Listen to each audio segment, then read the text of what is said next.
Sherpa guy.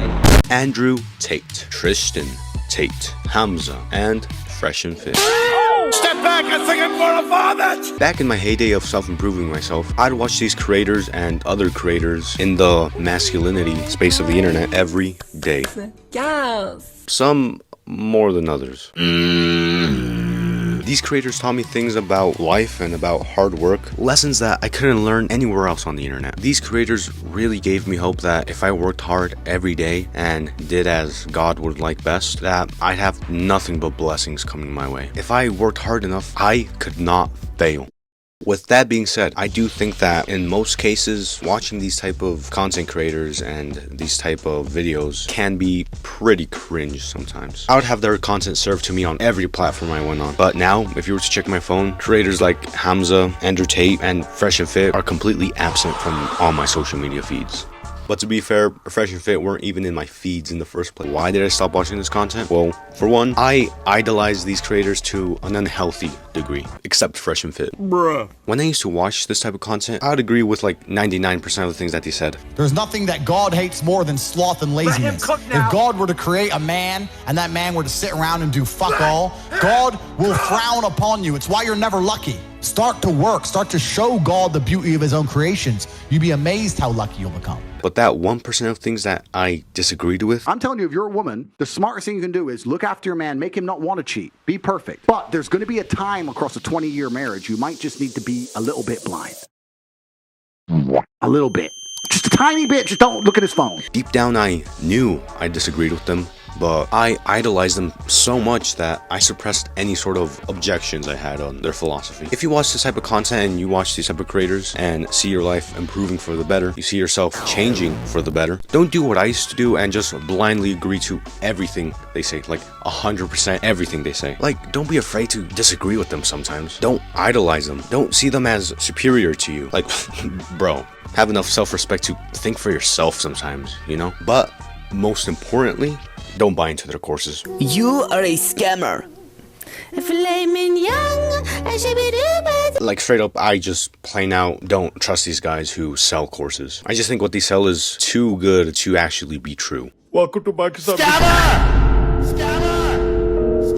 But here's another important thing. Something that most people on the internet don't realize is that most people who follow these type of creators have yet to spend a single dime on them. Like, for example, me, to this day, I still have yet to spend a single dime on these bogus courses or private communities. Unless you're just a gullible sheep D1 glazer who blindly follows every single little thing they say, who defends the business model of these courses like their PR team, there's absolutely no reason you should be buying into these courses. Like, there is nothing that you can learn in these courses that you can't learn on the internet. Like I said, to this day, I haven't spent a single penny on these courses, on these workout plans, yet I learned so much from these people, again, without spending a single dime on them. Oh my god, Milo. How could he be endorsing these horrible people? These misogynists, these criminals. Mama, I'm a criminal. How dare you? Did he hear a fucking word I said? I ain't endorsing no one, alright? Whether you agree with me or not, that's your call to make. Just don't be those guys who make masculinity their whole personality, you know? And don't watch content from cringe red pill YouTubers. Like, the words sexist and misogynist have lost all meaning, especially when talking about masculine content, but there are a few masculinity YouTubers who are just straight up sexist and insecure. Like, straight up, they just are. They're far in between, but there's still some of them that are insecure as Have some self-awareness, and please, for the love of God, don't watch those type of videos. Another reason I stopped watching masculine content, I spent so much time watching this content, so much time learning about discipline and hard work, that I spend more time on my ass listening to these podcasts, listening to these videos, instead of actually getting shit done. And even worse, I would trick and delude myself into thinking that watching these videos all day was somehow productive. Again, don't be the type of guys who watch this type of content, preach everything they say, but don't do shit. Like, they all just bark, no bite, bro. Like, lead by example, not by yapping. And even then, bro, you shouldn't be following their exact methods and their exact techniques to a T. But don't get me wrong, working hard for yourself and for the people you care about and growing and learning every single day, yeah, you should objectively do that. Like, there's no debate there. You should objectively be doing that. But do it in the way that best suits you. Whether that be going to the gym, making money, or maintaining actual relationships built off of love and not limerence. There is no one path to getting any of these. Your path to success could be completely different from theirs. Okay, so what's the moral of the video here? Well, the one thing I want you to take away from this video is to not have 100% of your knowledge come purely from the internet. What do I mean by that? Well, there's knowledge and there's experience. And the thing about knowledge and experience is that through experience, you gain knowledge. You can't have experience without knowledge coming with it, but knowledge can come before experience. In fact, sometimes you don't even need experience to have knowledge in some cases. So you can have knowledge without experience, but you can't have experience without knowledge. You following? The point I'm trying to make with all of this is that to be the best version of yourself, you have to balance the avenues in which you gain knowledge from. Just gain some knowledge from here, knowledge from there, and knowledge from here, and you'll be able to grow as a person much more efficiently. And some people prefer getting more knowledge from experience than actual knowledge from others.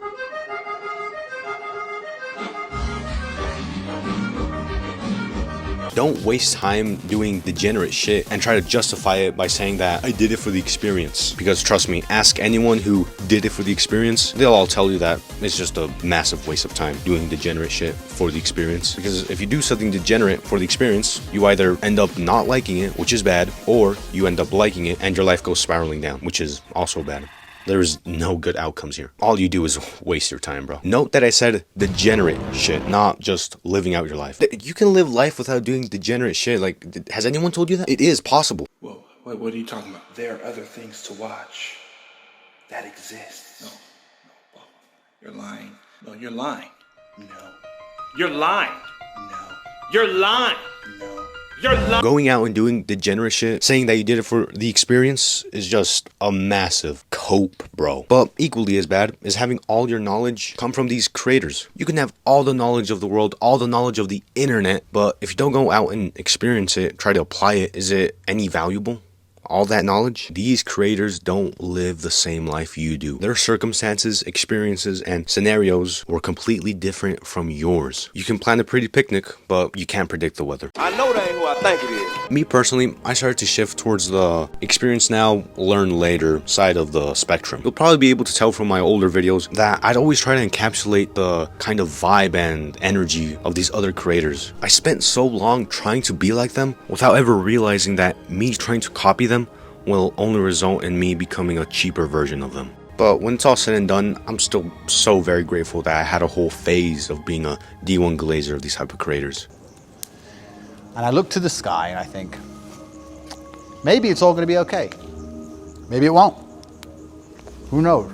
I spent months consuming this type of content, but now it's my time to try and apply what I learned, and most importantly, gain more knowledge myself through my own experiences. Because at the end of the day, we're all just humans learning and growing all at the same time on the same space rock. The time for me to live out my life, to live out my own story, has been a long time coming. And the same goes for you. What can I understand for you? Tell them to bring me my money.